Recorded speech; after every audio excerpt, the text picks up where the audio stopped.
ಸೂಳೆ ಇದ್ದರೆ ಸಂಘದ ಅಧ್ಯಕ್ಷರಾದ ನಂಬರ್ 1 ಸೂಳೆ ಮುದುಕವ್ವ ಅಂತ. ನಾನು ಅಧ್ಯಕ್ಷರ ಸೂಳೆ ಮುದುಕವ್ವನ. ನಾನು ಯಾಕಾಗಲಿಲ್ಲ ಸೂಳೆ ಆಗಲಿ ರಾಡಿ ಅಂತವನಿ. ನೀನು ನಾನು ರಾಡಿ ಬಾರ್ದು ನಿನ್ಗೆ ಹಾಕಿಬಿಡ್ತೀನಿ ಜಿಟ್ಟೆ ಅಂತವನಿ. ನೀನು ಕತ್ತಿದಿ ನಾಯಿದೆ ಲೋಳೆ.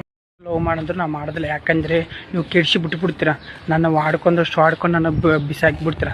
ಅದಕ್ಕೆ ನಾನು ಗಂಡು ಮಕ್ಕಳು ಅಸಲು ನಂಬಕ್ಕಾಗಲ್ಲ. ನೀವು ವೇಸ್ಟು ಮೋಸ ಮಾಡಿ ಕೈ ಕೊಟ್ಟು ಹೋಗಿಬಿಡ್ತೀರ. ದುಡ್ಡು ಇಸ್ಕೊಂಡು ನಿಮ್ಮ ನಮ್ಮ ಮುದುಕಪ್ಪ ನೀನು ದೊಡ್ಡವಳಾಗಿದ್ದೆ ಆವಾಗ. ಬಾಡ್ಕವು ನಾ ದೊಡ್ಡವಳಾಗಿದ್ದು ಬೇಕನ? ಬಾ ಹೇಳ್ತೀನಿ ಬಾ, ನನ್ನ ಹತ್ರ ಬಾ. ದೊಡ್ಡವಳಾಗಿದ್ದು ಯಾವಾಗ ದೊಡ್ಡವಳಾಗಿನಿ ಎಲ್ಲ ದಿಟ್ಟಲಾಗಿ ಡೇಟ್ ಆಫ್ ಬರ್ತ್ ಎಲ್ಲಿ ಹೇಳ್ತೀನಿ ಬಾ. ಜಿಟ್ಟೆ ಬಾ ಹೇಳ್ತೀನಿ ಬಾ. ಬಾಡ್ಕೊ ಏನು ಕಾಮೆಂಟ್ ಅದು? ಇನ್ನೊಂದ್ರೆ ಅಂತ ಹುಚ್ಚು ಕಾಮೆಂಟ್ ಇಟ್ಟಿ ಅಂದ್ರೆ ಸರಿಯಾಗಿ ಬಂದು ಕೆತ್ತ ನೀನು ಹೇಳ್ತೀನಿ ಅಂತೊಂಡೆ. ದನ ಕುಟ್ಟಿದವನೇ ಬಿರುಡಿ ಸಾಗದೇನ ಕತೆ ತುಣ್ಣ ಅನ್ನಾಟೆ ಗಬ್ನ ಅನ್ನಾಟೆ ವೇಷನೆ ಅಂತ ನಾನು ಕೂಡ ಬಯಸ್ತಾ ನಿಮ್ಗೆ ಮನುಷ್ಯ ಅಂತಿರಲ್ಲ. ನಾನು ಬೈದ್ರೆ ನಿಮ್ಗೆ ಏನು ಸುಖ ಅನ್ಸುತ್ತಾ? ನಾನು ಕೂಡ ಯಾಕೆ ಬಯಸಂತೀರಿ ನೀವು? ಊರ್ನಾಯಿ ಅಂತವ ನಿಮಗೆ ಕಾಣಿಸಲ್ಲ ಗಿಡ. ನಾನು ಏನು ಆ ಥರ ಕಾಮೆಂಟ್ ದಿಲು ಮಾಡು, ಇಲ್ಲಂದ್ರೆ ನೀನು ಯಾರು ತ್ವಾಡ್ ಬೀಜು ಕೊಯ್ದು ಎಲ್ಲ ಎಲ್ಲಿ ಹಾಕೋಕಲ್ಲಿ ಹಾಕಿ. ನಾನು ಕೂಡ ಬಯಸೇ ಬೇಡ ಹೇಳ್ತಿದ್ದೀನಿ. ಮರ್ಯಾದಿಂದ ಅದು ಕಾಮೆಂಟ್ ತೆಗೆದಾಕು. ಗಬ್ನನ್ನಾಟೆ ಸ್ವಲ್ಪ ಏಂತಿ ಒಟ್ಟಿಗೆ ಏಂತಿಂತೀನಿ ನೀನು ವೇಷನಾಯಿ ಅಂತವನಿ.